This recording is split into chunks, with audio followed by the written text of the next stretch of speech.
Hello everyone, বাড়িতে লোকজন এসছে কিংবা মনে হচ্ছে কিছু একটা স্ন্যাক্স খাবো, তাহলে সুজির পপকর্ন একদম একটা বেস্ট আইডিয়া। কারণ এটা নিরামিষ, আপনি যে কোনো দিনে খেতে পারবেন। তো সবার প্রথমে নিয়ে নিতে হবে জল। কড়ার মধ্যে আমি এখানে 2 কাপের মতো জল দিচ্ছি, কারণ 1 কাপ আমি সুজি নেবো। সুজি ভীষণ জল খেতে ভালোবাসে। এছাড়া আমি চাল গুঁড়ি দেবো, তার জন্য নিয়ে নিচ্ছি 1 কাপের মতন জল। তো চাল গুঁড়িটা আমি 1/2 কাপ দেবো। এই দেখুন, জলটা ভালো মতো গরম হয়ে যাবে, এখানে দিয়ে দেবো স্বাদ মতো নুন। নুন যদি এখন বুঝতে না পারেন ঠিক কতটা দেবো, তাহলে অসুবিধা নেই, অল্প করে এখন দিয়ে রাখবেন। এরপর ভালো করে কিন্তু নুনটাকে গলিয়ে নিতে হবে, জলের সাথে গুলে নিতে হবে। তো ভালো মতো করে দেখুন গুলে নিয়েছি নুনটা, জলটাও বেশ গরম হয়ে গেছে।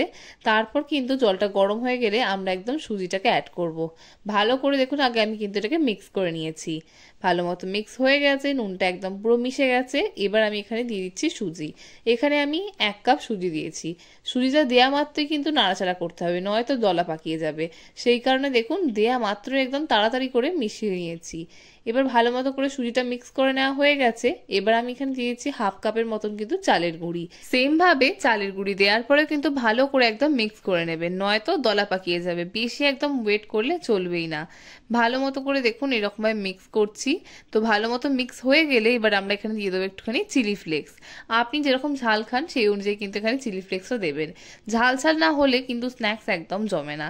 এখানে আমি চিলি ফ্লেক্স ছাড়াও কিন্তু কাঁচা লঙ্কার ইউজ করেছি। কাঁচা লঙ্কাটাকে কিন্তু একদম মিহি করে কেটে নেবেন, মুখে একদম অল্প অল্প যেন পড়ে এইরকম ভাবে দেবো। এরপর দিয়ে দেবো জিরে।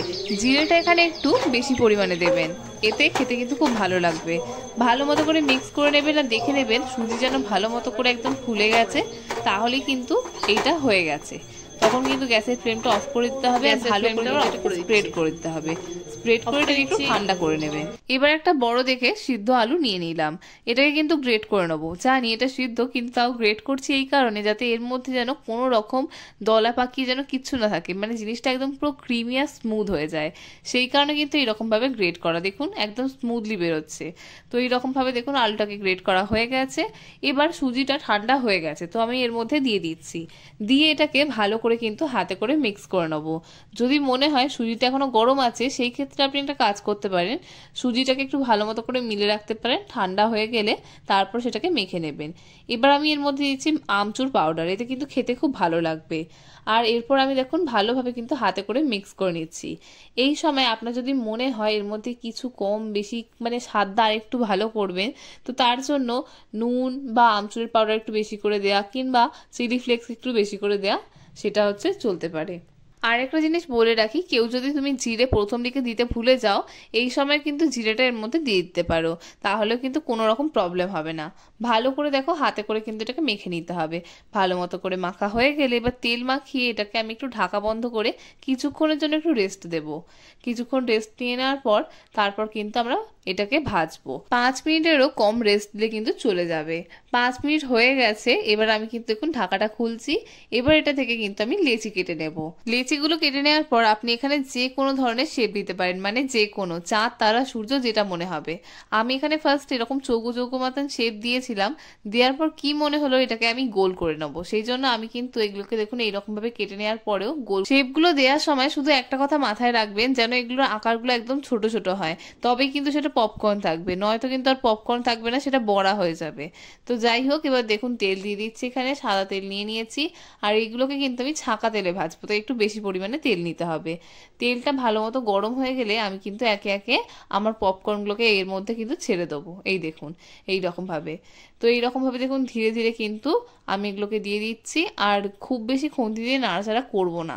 প্রথমে এগুলোকে দিয়ে দেবো যতটা যেরকম ভাবে মানে দেওয়া সম্ভব, আর এগুলোকে কিন্তু একদম ডুবে যাবে সেই রকম ভাবে কিন্তু দিতে হবে। ফ্লেমটাকে কিন্তু এই সময় হাই করে দেবেন, আর বেশি কিন্তু খুন্তি দিয়ে নাড়াচাড়া করতে যাবেন না। আমি জাস্ট একটু ডুবে যাবে সেই অনুযায়ী কিন্তু আমি এগুলোকে একটু জাস্ট ডুবিয়ে দিয়েছি, আর কিছু কিন্তু করিনি। এই সময় নাড়াচাড়া করলে কি হবে বলুন তো, শেপটা কিন্তু বিগড়ে যাবে, আর তখন কিন্তু একদম পুরো বল থাকবে না, মানে আমি যেহেতু এখানে বল করেছি সেই বলটা কিন্তু থাকবে না। এবার আমি এটাকে হাই ফ্লেমে কিছুক্ষণ ভেজে নেওয়ার পর যখন দেখবো এরকম গোল্ডেন হয়ে যাচ্ছে, তখন কিন্তু আমি তেল থেকে এটাকে তুলে নেব। অতি অবশ্যই কিন্তু হাই ফ্লেমে ভাজবেন, তবেই কিন্তু এটা সুন্দর ক্রিস্পি হবে। বাইরেটা কিন্তু খুব সুন্দর ক্রিস্পি না হলে খেতে ভালো লাগবে না। ভেতরটা তো অলরেডি কুক হয়েই রয়েছে, আর দেখুন সুন্দর ভাজা হয়ে গেলে কিন্তু এইরকম ভেসেও আসবে। এবার আমি এটাকে তুলে নিচ্ছি ভালো মতো করে তেল থেকে। তো আপনি চাইলে নিচে টিস্যু পেপার রাখতে পারেন, নাও রাখতে পারেন। তো এটাকে ভালো মতো করে তেল থেকে তুলে নেওয়ার পর যে কোনো চাটনি দিয়ে, মেয়োনিজ দিয়ে, কেচাপ দিয়ে, যে কোনো কিছু দিয়ে কিন্তু আপনি এটাকে সার্ভ করতে পারেন।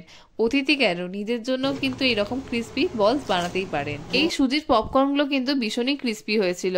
আওয়াজটা শোনাতে পারলে আমার আরো বেশি ভালো লাগতো, কিন্তু যেহেতু বাইরে কাজ চলছিল সেই কারণে কিন্তু আমি আওয়াজটা শোনাতে পারবো না।